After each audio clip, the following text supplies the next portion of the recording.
வணக்கம். நான் அந்தோனி பிள்ளை பிரான்சிஸ் ரட்னோமர் ஆகிய நான் கதைக்கிறேன். யாழ் மாவட்ட கடத்தொழிலாளர் கூட்டுறவு சங்கங்களின் சமாசங்களின் சம்மேளனத்தின் உபதலைவர். ஐயா, இப்போ நடந்து கொண்டிருக்கிறது என்னென்றால், கடந்த காலத்தில் போன அரசாங்கத்தில் ஓரளவு கடைசி காலங்களில் இந்தியன் ரோலரை கட்டுப்படுத்தி ஓரளவுக்கு நாங்கள் தொழில் செய்து கொண்டு இருந்தது. இப்போ புதிய அரசாங்கம் நிறைய ரோலர்கள் எங்கட வளங்களை அழிஞ்சு கொண்டு போகுது.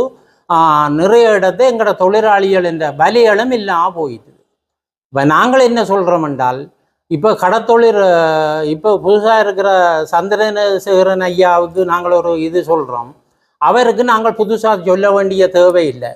கடந்த காலத்தில் நாங்கள் உண்ணாவிரத போராட்டம் நடத்த அந்த போராட்டத்தில் இருந்து உடனடியாக நிப்பாட்டணும். தங்கட தலைவருக்கு உடனடியாக நாங்கள் இந்த விஷயத்தை அறிவிக்கிறோம். உடனே இந்த இந்தியன் ரோலரை கட்டுப்படுத்தணும். ஆனால் நாங்கள் இந்த சம்மேளனத்தால் கடத்தொழில் அமைச்சருக்கு பல கோரிக்கை கொடுத்துட்டோம், உடனடியாக இந்த இந்தியன் ரோலரை நிப்பாட்ட சொல்லி.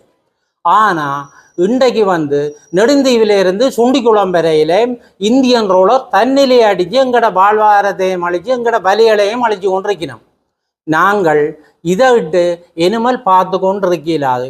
கடத்தொழில் அமைச்சர் இதுக்கு ஒரு சரியான மாண்பு ஜனாதிபதியும் கடத்தொழில் அமைச்சரும் இதுக்கு ஒரு முடிவு எடுக்காட்டால் நாங்களும் பழையபடி ஒரு ஆர்ப்பாட்டத்தை செய்து நாங்கள் இந்தியன் தூதரத்துக்கு முன்னாலே ஒரு ஆர்ப்பாட்டத்துக்கு நாங்கள் ஒழுங்கு செய்து யாழ் மாவட்டத்தில் உள்ள கடத்தொழில் மக்களை அவ்வளோ வரையும் கூப்பிட்டு நாங்கள் ஒரு ஆர்ப்பாட்டம் பண்ண செய்வோம். ஆனால் புதிய அரசாங்கம் வந்திருக்கு. நாங்கள் ஆர்ப்பாட்டம் செய்ய சில வேளை தண்ணி அடிக்கும், கட்டையாலே அடிக்கும். அதை பற்றி பிரச்சனை இல்லை. எங்கட பிரச்சனை தீரணும் என்றால் நாங்கள் இதை செய்வோம். ஆனால் அதுக்கு முன்னம் மாண்பு ஜனாதிபதியும் கடத்தொழில் அமைச்சரும் இதை கவனத்தில் எடுத்து உடனடியாக இந்த இந்தியன் ரோலருக்கு ஒரு நடவடிக்கை எடுத்து தாங்க கொண்டு தாழ்மையுடன் கேட்டுக்கொள்கிறோம். நன்றி, வணக்கம். என்னுடைய பேர் சந்தியாபுல தோமஸ். நெடுந்தீவு வளர்ப்புற கடத்தொழிலாளர் கூட்டுறவு சங்கத்தின் தலைவர், நெடுந்தீவு சமாச பிரதிநிதியும் சம்மேளனத்தின் பிரதிநிதியுமாகிய நான் இந்திய எழுவப்பட தொடர்பான சில கருத்துக்களை முன்வைக்க விரும்புகிறேன். இது எங்களுக்கு ஒரு வேதனையான விஷயம். இந்த இந்திய எழுவப்படன்ற பிரச்சனை பல வருடங்களாக தொடர்ந்து நிலந்தீவு கடலில் பெரிய ஒரு துன்பங்களை ஏற்படுத்தி வருகிறது. பல தொழிலாளர்கள் இதால் பாதிக்கப்பட்டு சாப்பிடக்கூட வழி இல்லாத மேலே என்று கஷ்டப்படுகிறார்கள். கடந்த 29ஆம் தேதி எழுவப்பட வராது என்று நம்பி எமது தொழிலாளிகள் கொண்டே வரையப்படுத்தது. அடுத்து மறுநாள் போது அவர்களுடைய பல லட்சக்கணக்கான தொழில்கள் பெரிதும் பாதிக்கப்பட்டு இல்லாமல் போயிட்டு அவர்கள் 40 வேலை படுத்தால் 10 வேலை தான் மிச்சம் கொண்டு வந்தார்கள்.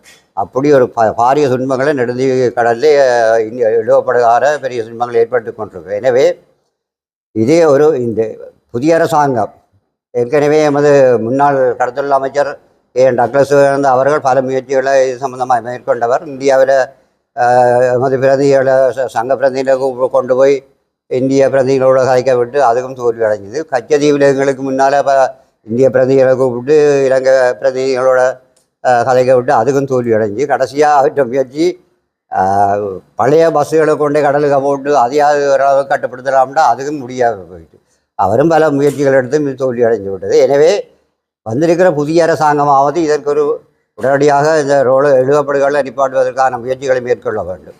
தவறின் நெடுந்தீவில் இருக்கிற மக்களை வெளியேற்றி விட்டு இந்த நெடுந்தீவையும் இந்தியாவுக்கோ இல்லை சீனாவுக்கோ கொடுத்து விட்டு எங்களை ஒரு நல்ல இடத்துல கொண்டே குடியமர்த்துவது பொருத்தமான விடயமாக இருக்கும் என்று நான் கருதுகிறேன். ஏனென்றால் அவ்வளோத்துக்கு நெடுந்தீவு மக்கள் பாதிக்கப்பட்டிருக்கிறார்கள். லட்சக்கணக்கான கோடிக்கணக்கான தொழில்கள் அளிக்கப்பட்டிருக்கு. இதுக்கு இந்த அரசாங்கம் ஒரு முடிவு சொல்வதாக இல்லை. எனவே இதை புதிய அரசாங்கம் கௌரவ ஜனாதிபதி அவர்கள் அனுரகுமார திசாநாயக் அவர்களுக்கு தயவாக கேட்டுக்கொள்கிறோம். இந்த நெடுந்தீவு மட்டுமல்ல, நெடுந்தீவை ஏனைய கடற்பரப்புகள் அதில் பெரிய பாதிப்புகளை எழுவப்படாத ஏற்படுது. எனவே அதை தடை செய்வதற்கு தாங்கள் உரிய முயற்சிகளை மேற்கொள்ள வேண்டும்.